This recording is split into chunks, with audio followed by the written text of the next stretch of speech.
Hi friend, this is Mahesh here and welcome back to our channel once again. Friends, आज के इस video में हम लोग एनालिसिस करेंगे निफ्टी बैंक निफ्टी का कल के लिए। कल एक्सपायरी का दिन है 8 दिसंबर का। तो देखते हैं मार्केट में किस तरीके से ट्रेड हो सकता है। फ्रेंड, उसके पहले आज का डेटा आपने देखा होगा तो मार्केट में काफी वोलेटिलिटी देखी होगी। तो उस वजह से क्या होता है ना, जो लोग कंटिन्यू बार बार ट्रेड करते हैं, कभी जो रिस्क पर डे या ट्रेड पर डे ये डिसाइडेड होने चाहिए। अगर ये क्रॉस हो जाते हैं और कंटिन्यू आप ओवर ट्रेडिंग करते हो, कभी एंट्री बाय साइड कर रहे हो, कभी सेल साइड कर रहे हो, साइमल्टेनियसली बुलिश और बेरिश ट्रेड लेते जा रहे हो, तो आपके साइमल्टेनियसली एसएल हिट होंगे और एक बड़े लॉस में उसका कन्वर्जन हो सकता है।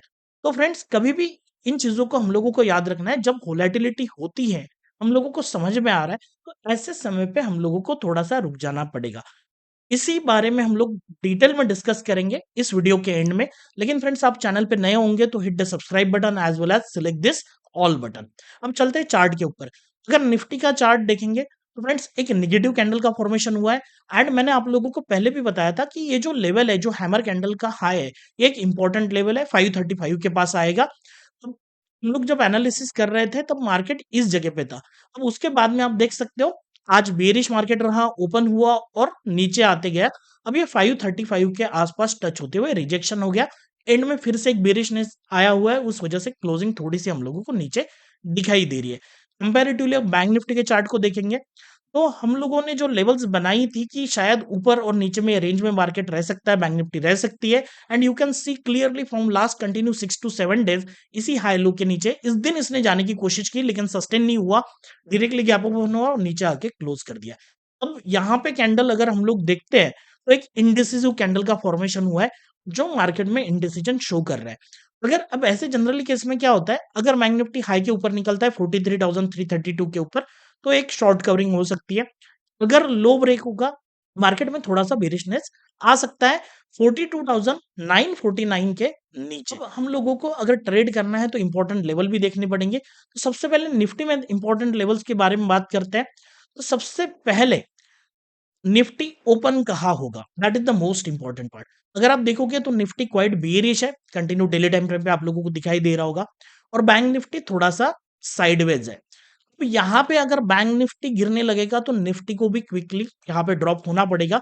अब कंटिन्यू हम लोग पिछला दिन देखते हैं तो जितना भी अपसाइड निफ्टी जा रहा है, वहां से सेलिंग कहीं ना कहीं हम लोगों को आते हुए दिखाई दे रही है। अब यहाँ पे मोस्ट इंपॉर्टेंट पॉइंट, अगर ये साइडवेज ओपन हो जाता है, ठीक है, और स्लोली स्लोली नीचे आने लगता है, तो फिर हम लोगों को नीचे की तरफ 18,493 और 464 के लेवल दिख सकता है। अगर निफ्टी 464 के नीचे चला जाता है तो फिर हमारी जो नीचे की लेवल आएंगी वो काफी दूर नहीं है। क्योंकि अगर आप इस चार्ट को देखोगे डेली टाइम फ्रेम पे निफ्टी के, हम लोग निफ्टी का चार्ट ओपन कर लेते हैं तो it will be very clear. तो देखो, जैसे ये 534 के नीचे कहीं ना कहीं हम लोग इस लेवल के बारे में बात कर रहे थे, जो ऑलमोस्ट इस कैंडल का हाई है, वो आ रहा है 444 के आसपास। 18,444 या 445 भी बोल सकते हैं। यहाँ पे इसका ऑलमोस्ट हाई आ रहा है। तो एक इंपॉर्टेंट लेवल मार्केट में हो सकती है, यहां से आके शायद मार्केट रिवर्स हो जाए। तो इसी पॉइंट को याद रखते हुए अगर हम लोग यहाँ देखेंगे कि अगर इसके नीचे फर्दर चला जाता है 464 के, तो 20 पॉइंट्स नीचे ही शायद निफ्टी का 20-30 पॉइंट नीचे ही सपोर्ट हो सकता है। तो बहुत ज्यादा बेरिश होने के चांसेस मुझे कम लग रहे हैं जब तक ये लेवल ब्रेक नहीं होगी।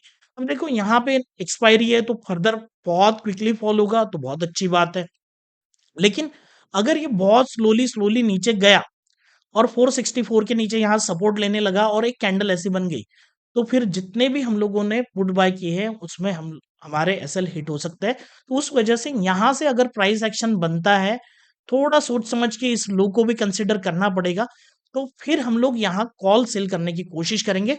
अगर ये फर्दर नीचे चला जाता है और ये छोटी मोटी मूवमेंट भी आ जाती है, तो हमारे जो ऊपर के कॉल्स है 18,600 के आसपास, ये जीरो होने के काफी चांसेस है।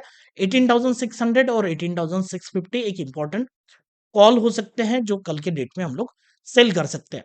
अब यहाँ पे हम लोग ओपन इंटरेस्ट को देखते हैं तो 18,600 में काफी ओपन इंटरेस्ट क्रिएटेड है ऑलरेडी। 650, 700, 800 में काफी सेलिंग है। बट दैट इज ऑब्वियस, अगर मार्केट ने यहाँ कहीं से सपोर्ट बना लिया, मान के चलो क्विकली कहीं ना कहीं नीचे आया और यहाँ से सपोर्ट बना लिया है, तो 18,493 से फिर से निफ्टी ऊपर आने की कोशिश करेगा। अब यहाँ जो प्राइस एक्शन बनने वाली है वो भी हम लोगों को ध्यान से देखना पड़ेगा। अगर अभी क्या होता है ना, लास्ट 2 दिन से आप देख रहे हो कि निफ्टी में काफ़ी वोलेटिलिटी है।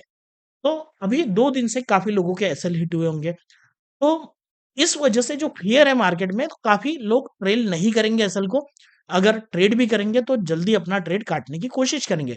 तो आई एम एक्सपेक्टिंग दैट कि अगर निफ्टी यहाँ पे आए या फिर निफ्टी गैप डाउन ओपन हो जाए यहाँ पे और एक बड़ी बाइंग हो जाए और यहाँ पे एक बड़ी कैंडल ग्रीन बनने लगे, तो 18,493 या 500 के ऊपर हम लोग श्योर शॉट यहाँ पे पुट सेल करेंगे। यहाँ पे मार्केट ऊपर जाने की कोशिश करेगा। अब वो ऊपर जाते हुए गिरेगा, वोलेटिलिटी बनाएगा, उससे हम लोगों को कोई फर्क नहीं पड़ता। नीचे के 18,400 या 450 की पुट्स हम लोग सेल कर देंगे, तो हम लोगों को बहुत अच्छा प्रॉफिट यहाँ से मिल सकता है। बट हाँ, एक बात है, बाइंग करते समय मुझे थोड़ा देखना पड़ेगा। अगर एक अच्छी हैमर कैंडल है तभी जाके बाइंग कर सकते हो और आपको एसएलपी ट्रेल करते हुए जाना है। सेलिंग में वैसे कोई दिक्कत होती नहीं है। दूसरी चीज, अगर इसके रेंज के बीच में खुला तो जनरली आप अवॉइड करने की कोशिश करो। जब तक एक कंफर्मेशन नहीं मिलता है 10-15 तक, तब तक ट्रेड करने की कोशिश बिल्कुल मत करना, क्योंकि देखो अगर इसके बीच में रहा तो ये ऊपर जाएगा, कभी नीचे आएगा, तो थोड़ी सी वोलेटिलिटी रहेगी। अब ये जो लेवल्स है इसके ऊपर में आप एक ऊपर से लेवल मार्क कर सकते हो। ये जो लो बना हुआ है ये लो भी आप देख सकते हो। तो कहीं ना कहीं ये इंपॉर्टेंट लेवल्स होती है। अगर यहाँ पे प्राइस एक्शन बनता है तभी वो फॉल होने की कोशिश करेगा, राइट। तो कहीं ना कहीं पिछले 2 दिन में वोलेटिलिटी है, तो इसीलिए इन चीजों को हम लोगों को याद रखना पड़ेगा।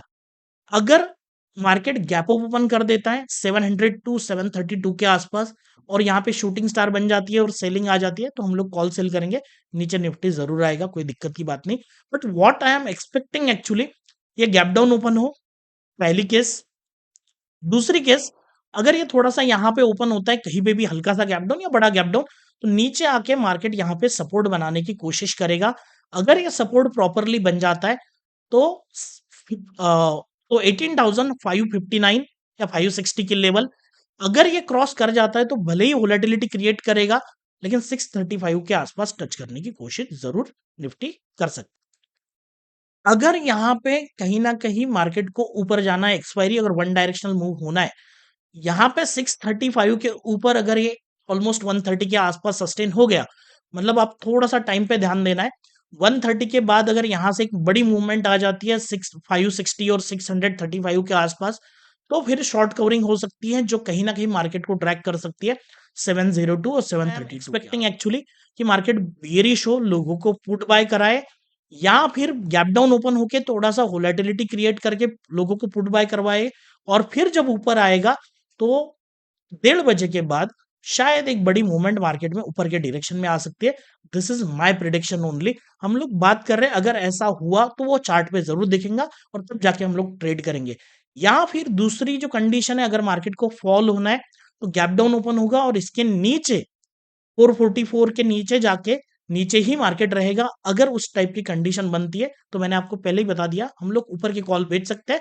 एसएल को जरूर ट्रेल करते चलना है, जैसे जैसे कैंडल और प्राइस एक्शन बनती है एसएल को छोटा छोटा ट्रेल करना है। क्योंकि अगर आपको मॉर्निंग पे यहाँ पे 18,600 या 650 सेल करने का मौका मिल जाता है, या 600 को सेल कर देते हो आप, और निफ्टी इसके नीचे अगर फॉर 2 to 3 आवर्स रह जाता है, तो आपके कॉल के जो प्रीमियम है वो काफी डिके हो जाएंगे। और जैसे ही वो डिके हो जाएंगे हम लोग एसएल को ट्रेल कर सकते हैं। एक बड़ी मूवमेंट भी आ जाए तो उससे कोई खास फर्क नहीं पड़ता है। तो दिस इज ऑल अबाउट कि हम लोग निफ्टी को किस तरीके से ट्रेड कर सकते हैं। आई एम एक्सपेक्टिंग कि थोड़ा सा साइडवेज ओपन हो जाए, गैप अप और गैप डाउन होगा तो हल्का सा होगा, क्योंकि आज काफी लोगों ने पुट बाय करके गए हुए। अगर पुट बाय करके गए हैं लोग तो उनको सीधा सीधा प्रॉफिट तो नहीं मिलेगा इस जगह पे। दैट एक्चुअली मुझे लग रहा है इस तरीके से। तो शायद साइडवेज ओपन हो या हल्का सा गैप अप ओपन हो के फिर नीचे की तरफ आ सकता है। बैंक निफ्टी की इंपॉर्टेंट लेवल जो है 42,774 और 853, these are the important levels which can be work as a support in the bank nifty। इसके ऊपर चले जाओगे तो 43,030, इसके बीच में कुछ भी होता है 43,030 और 239, 43,030 और 43,239 या 240, इसके बीच में थोड़ा सा हम लोगों को संभल के रहना पड़ेगा। अब यहाँ पे जनरली मैं बात करता हूँ, देखो इसके नीचे आएगा तो यहाँ से आपको प्राइस एक्शन देखना पड़ेगा। ऊपर जाओगे तो 43,303 की लेवल्स आएगी। इसके ऊपर ये रेजिस्टेंस आपको दिखेगा 43,422 और 500। अगर बड़ा गैप अप हो जाता है 500 के ऊपर सस्टेन हो जाता है तो फिर आप लॉन्ग लॉन्ग जा सकते हो। ऊपर के टारगेट्स भी मार्केट में हम लोगों को बैंक निफ्टी में दिख सकता है। बट अगर इस तरह से बैंक निफ्टी गैप अप या इस तरह से ऊपर निकल जाता है तो 500 के ऊपर हम लोग पुट की शॉर्ट करेंगे।